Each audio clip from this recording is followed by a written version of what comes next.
In a few moments, we'll have our Insights break, which is a snappy 10-minute session that packs a big punch.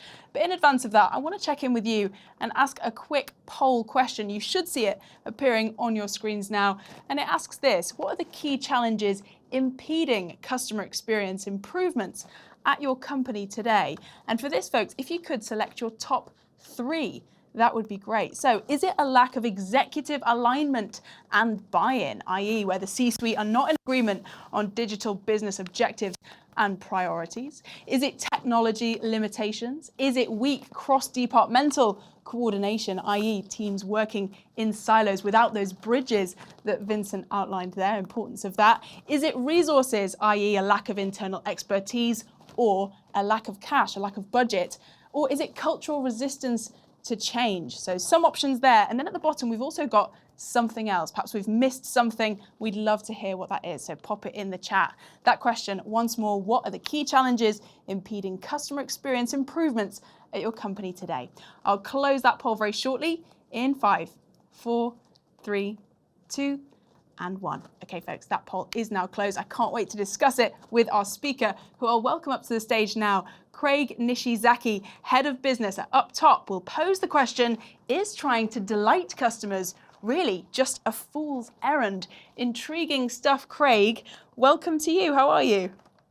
I'm doing well, thank you. How are you? I'm good. Thank you very much for asking. That's very sweet of you. Now, we'll unpack this really interesting poll shortly. Looking forward to hearing what those challenges, those hurdles are. But in the meantime, could I just throw the floor to you for a quick introduction about your role and your world?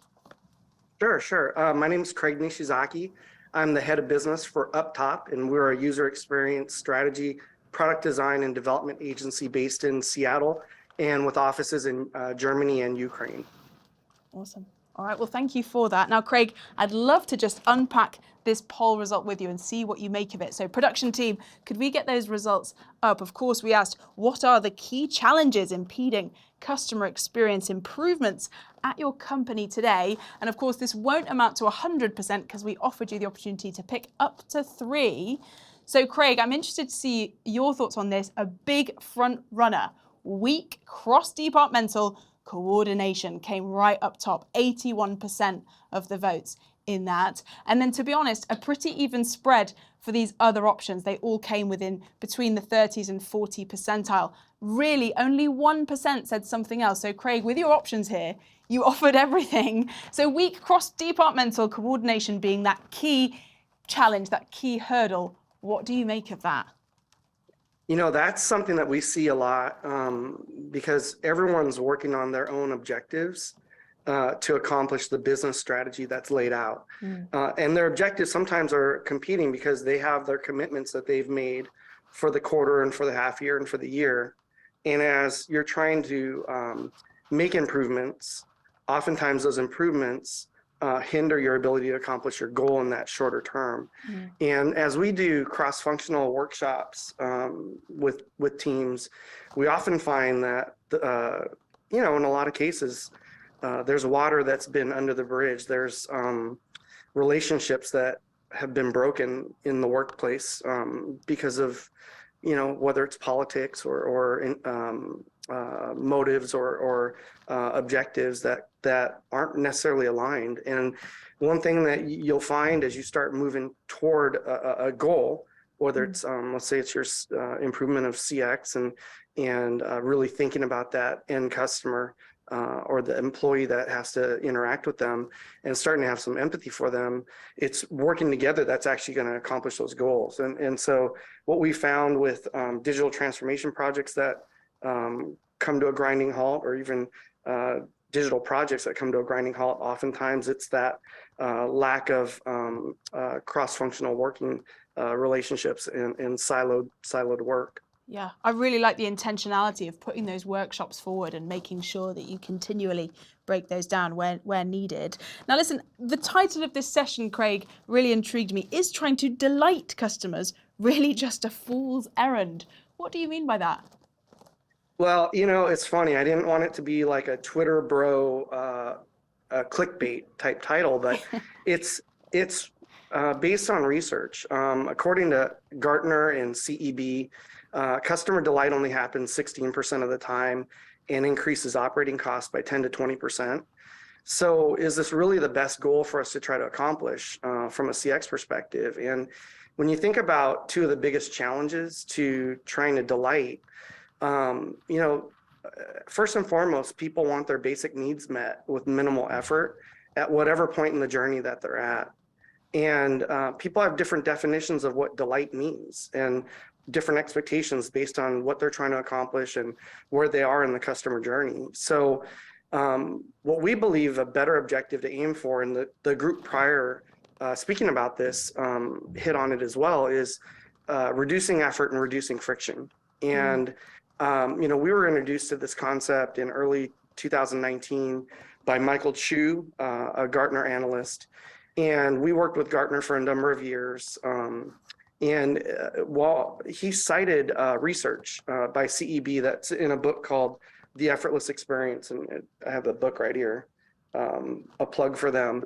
And in this book, there's research that talks about how reducing effort and creating low effort experiences has tremendous impact on repeat purchases and customer loyalty and things like that. And so we had our leadership team read the book and the associated research. And in fact, we gave the book to all of our clients that year because it really aligned with our focus on identifying and reducing friction at key moments in the customer journey. And, you know, to do that, there's 3 must-have tools. And I think all the delegates here have these tools in place. It's your voice of the customer program, where you're capturing feedback and sentiment with indirect and direct data, your customer journey maps, and your personas. And one thing we found in talking with clients and working with clients is oftentimes the customer journey maps and the personas are more static artifacts, and they really need to be living, breathing artifacts, or I shouldn't even say artifacts, living, breathing entities. Because if you think about it, when COVID and the pandemic hit and life changed radically for all of us, many companies went and updated their journey maps and their personas to account for that. But now that we're living in this new stage of normal, you know, going through all the supply chain issues that companies had, going through the shift in remote work, going to the shift of delivery or online purchasing, even for big ticket B2B purchases instead of being face-to-face with an enterprise rep. Those journey maps and personas just need to be revisited, updated, and iterated on. And so, you know, as we think about kind of the journey in general, and where you can make those improvements, there's 2 main questions I think that you could ask yourselves and your cross-functional team. And those 2 questions are at every stage in your customer journey as you're revisiting it is, how can we make it easier to do business with us? And how can we help customers accomplish their objectives faster and with less effort? It's so interesting that you've really just taken a complete different angle at this customer delight piece, because of course that is a phrase that's used time and time again, but just questioning it and touching in with what's the most important thing and how does the data back it up? Like you say, the research here implies that reducing effort, reducing friction, that might be where those priorities are. Thank you so much just for outlining your perspective on that. And then Craig, while I have you for a couple more minutes, could I ask you to dig into perhaps there's a scenario that causes friction on the top of your mind that you could share that could be reduced as a tangible takeaway for our delegation? Yeah, couple scenarios that come to mind. You know, Amazon returns over the past few years has provided new options for returning products, depending on the market you're in. But in the US, you know, you can return products to Whole Foods or Kohl's or an Amazon Fresh store or UPS. And then they also changed how you package that return, whether you take your QR code and show it at the store, or you have to print off a label and package it, or you just take it and drop it off. And as they made those changes, you know, as Amazon does, they incorporated those changes into the current user experience, into the current flows. And as customers started having to make those choices, what they found was there was more and more customer contacts happening with their contact center and different channels.